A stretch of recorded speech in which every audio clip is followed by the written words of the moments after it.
show you how to do s'mores. First, you have to have this. I forget what it's called, but you have to have this or a stick, and then you have to have a marshmallow, obviously. And then you put it on the end. Then you have to have a fire pit and wood and fire. Eddie, there you go. And usually you can put it in the fire because we just like to. We like getting it crisp, so sometimes we put it back in.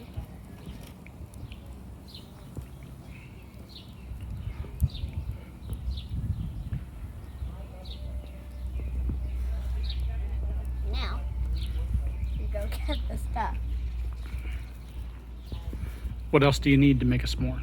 You need chocolate, a cracker, and then that's it. Yummy.